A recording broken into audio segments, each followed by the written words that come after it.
नमस्कार साथियों, जय श्री राम। आज महात्मा गोविंद देव गिरी जी का प्रेस कॉन्फ्रेंस देखा। कई मित्र कह रहे थे कि राम जन्मभूमि तीर्थ क्षेत्र में हुए चढ़ावा चोरी के विषय पे कुछ बोलना चाहिए। साथियों, कई दिनों से सुन रहा हूं सारे हिंदू आहत हैं, जो कुछ भी हुआ राम जन्मभूमि तीर्थ क्षेत्र अयोध्या में। सचमुच क्या सारे हिंदू आहत हैं? मुझे नहीं लगता। क्या आपको लगता ऐसा है? क्या वो हिंदू भी आहत हैं जो हिंदू धर्म को डेंगू, मलेरिया, मच्छर बोला करते थे? और क्या वो हिंदू भी आहत हैं जो इसे सपोर्ट किया करते थे? क्या ये लोग इसी हिंदुस्तान में नहीं रहते हैं? क्या वो लोग भी आहत हैं जिनकी नानी ये कहा करती थी कि हमारा ईश्वर इनक्रोच करके नहीं रह सकता एक मस्जिद के अंदर? क्या वो हिंदू भी आहत हैं जो ये कहते थे कि रामलला मस्जिद के अंदर इनक्रोच करके रह रहे हैं और उनको निकाल बाहर किया जाना चाहिए? उस ढांचा को ध्वस्त करने में जो लोग भी उसके गुंबद पे चढ़े, वो कहा करते थे कि गुंबद से कोई उतर न पाया, ये मेरा प्रण था और इस प्रण को हमने पूरा करके दिखाया है। ये लोग इतने दिनों से सैडिस्टिक प्लेजर ले रहे थे। I hope you understand sadistic pleasure. इन्हें राम मंदिर से कोई लेना देना नहीं था। इन्हें भगवान प्रभु श्री राम से कोई लेना देना नहीं था। इन्हें कभी नाथूराम गोडसे से कोई दुश्मनी नहीं रही इनकी व्यक्तिगत। वीर सावरकर से इनकी कोई दोस्ती नहीं रही व्यक्तिगत, या दुश्मनी नहीं रही व्यक्तिगत। वो सारे मर खप गए, कब के चले गए। फिर ये बार बार वीर सावरकर का नाम लेके, नाथूराम गोडसे का नाम लेके, चंदा चोरी का नाम लेके, ये एक तरह का सैडिस्टिक प्लेजर ले रहे थे। क्या वो हिंदू भी आहत हैं? नहीं, वो कभी आहत नहीं थे, वो कभी आहत नहीं हैं। उन्हें कोई लेना देना नहीं है राम जन्मभूमि से, प्रभु श्री राम से। ऐसे लोग हैं यहां पे, और इस वजह से इस विषय पे बोलना हम सबके लिए जरूरी हो जाता है। वैसे लोग जिन्हें प्रभु श्री राम में कोई आस्था नहीं है, जिन्हें डर नहीं लगता प्रभु श्री राम से, जो छद्म सनातनी हैं, वैसे लोग भी तीर्थ क्षेत्र के अंदर रहे। ट्रस्टियों तक उनकी पहुंच रही और एक वक्तव्य के हिसाब से जिन्होंने 800 बार कॉल किया अपने आका को, और उस दिन भी कॉल किया जिस दिन उनके आका ने चोरी की बात कही, तो क्या ऐसे लोग भी आहत थे? जाहिर है कि नहीं थे। तो ऐसे में आज जब महंत गिरी की प्रेस कॉन्फ्रेंस देखी तो मन बड़ा आहत हुआ कि ऐसा क्यों कर हुआ कि अनिल मिश्रा जैसे लोग, अविनाश शुक्ला जैसे लोग, लौकुश जैसे लोग, टिन्नू यादव जैसे लोग हमारे संतों के आंख में धूल झोंककर उस तीर्थ क्षेत्र में बने रहे। साथियों, चोरी वही कर सकता है प्रभु श्री राम के मंदिर में जिसकी प्रभु श्री राम में रत्ती भर भी आस्था न हो, जिसे प्रभु श्री राम से डर न लगता हो। अगर इन्होंने चोरी किया तो जाहिर है कि न इन्हें श्री राम में कोई आस्था थी, न इन्हें डर था, न ये कभी पूजा पाठ करते रहे होंगे। फिर ऐसे लोग तीर्थ क्षेत्र में क्या कर रहे थे? पहला प्रश्न ये है, ये बात ठीक है कि चंपत राय जी जो कपड़े पहनते हैं, जो वस्त्र धारण करते हैं, उसमें जेब नहीं है, उनका बैंक में कोई अकाउंट नहीं है, उन्होंने कभी इनकम टैक्स रिटर्न नहीं भरा, उनकी कोई व्यक्तिगत संपत्ति नहीं है, लेकिन एग्जीक्यूटिव हेड तो वही थे, व्यवस्थाओं की देखरेख का जिम्मा तो उन्हीं का था। इसका मतलब ये हुआ कि he was a poor administrator. ठीक है, उनकी उम्र भी ज्यादा थी, उन्हें वो दायित्व स्वीकार नहीं करना चाहिए था, और अगर उन्होंने उस दायित्व को स्वीकार किया था तो उस दायित्व को निभाना भी चाहिए था। He failed to do that. तो इसके लिए चंपत राय जी का इस्तीफा हो जाना, अनिल मिश्रा का इस्तीफा हो जाना, ये बेहद बेहद प्रारंभिक है। होना तो ये चाहिए कि जो दंड किसी ने सोचा न हो वैसा दंड मिलना चाहिए इन्हें। साथियों, हमारी पिछले लगभग 600 साल के संघर्ष में दर्जनों पीढ़ियां खप गई इस बात का इंतजार करते करते कि कभी न कभी तो हमारे प्रभु श्री राम का मंदिर स्थापित होगा जिसमें हम जाके पूजा कर पाएंगे। और दर्जनों पीढ़ियों को खप जाने के बाद अगर राम मंदिर बना तो ये बेहद असाधारण उपलब्धि थी। और ऐसे में कुछ कालनेमी जो हमेशा ही अवसर ढूंढते रहे, मैंने कहा ना कि इनको कोई दुश्मनी किसी से नहीं थी, कोई दोस्ती किसी से नहीं थी, बस ये सैडिस्टिक प्लेजर लेना चाहते हैं। इन्हें मजा आता है, इन्हें मजा आता है चोरी शब्द का इस्तेमाल करने में, इन्हें मजा आता है हिंदुओं को, हिंदू बेटियों को शूर्पणखा कहने में, इन्हें मजा आता है चोर कहने में। इनको कोई दुख नहीं था कभी भी इस चोरी का, बल्कि ये सारे खुश थे मन ही मन। ये कालनेमी लोग, ये गिद्ध, आज इन गिद्धों के चेहरे से नकाब उतर गया। जब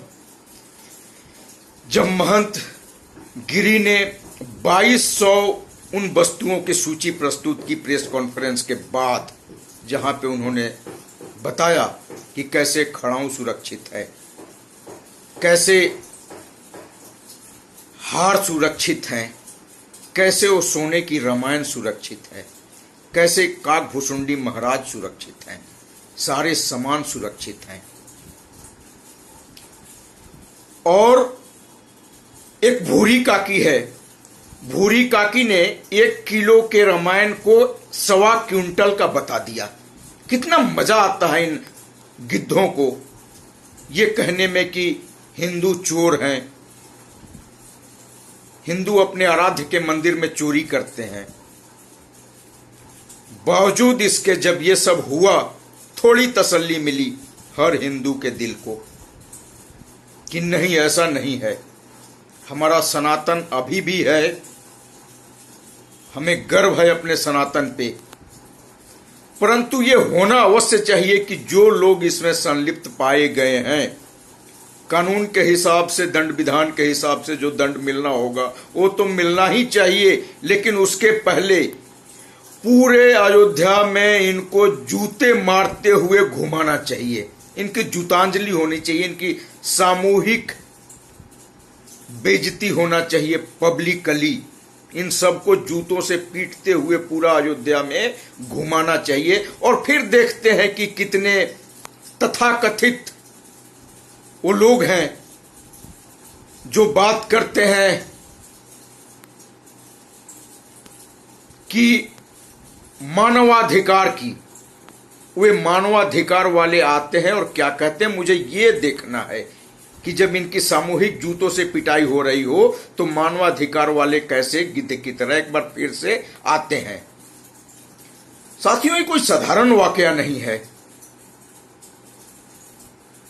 राम मंदिर में जो कुछ भी हुआ उससे आहत सिर्फ वो हिंदू समुदाय था है जो राम प्रभु श्री राम को अपना आराध्य मानता है।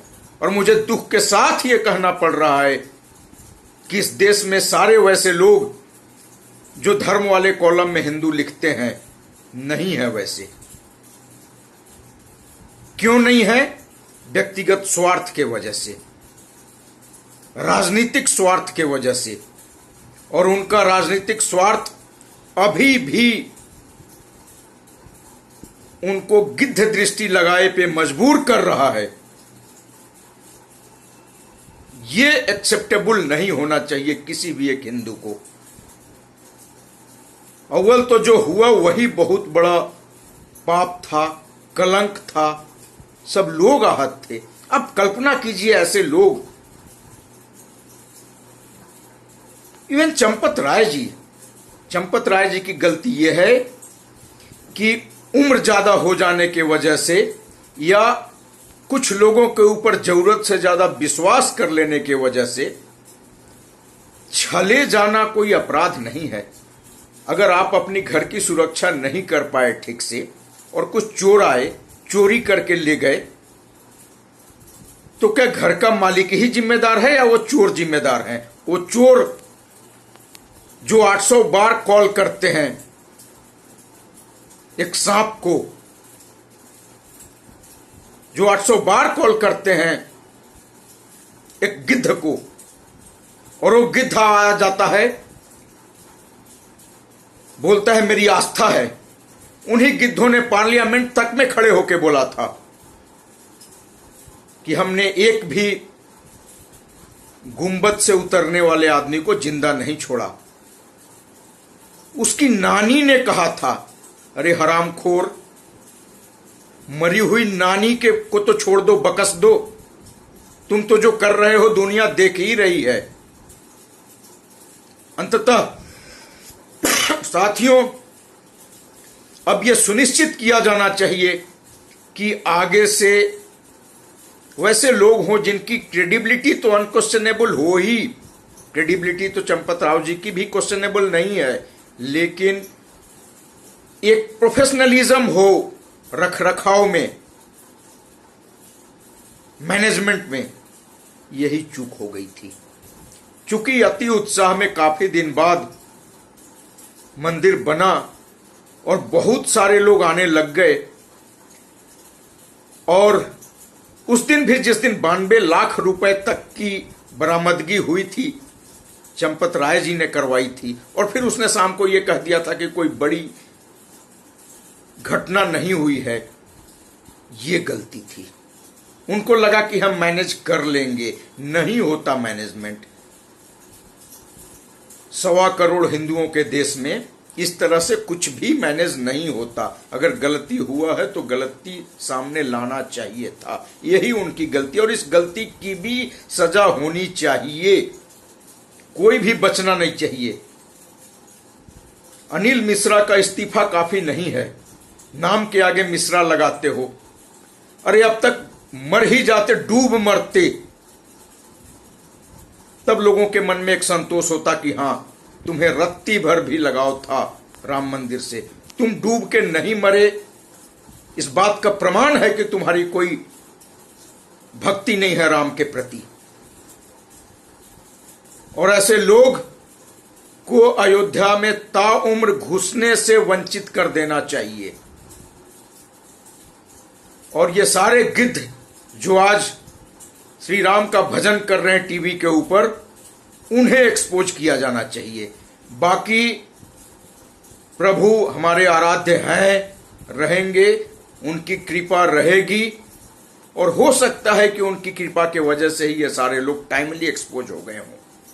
एक एक पैसा वसूली होनी चाहिए, उनके घर पे बुलडोजर चलना चाहिए, और इसके लिए आपकी अपेक्षा और किसी से हो न हो।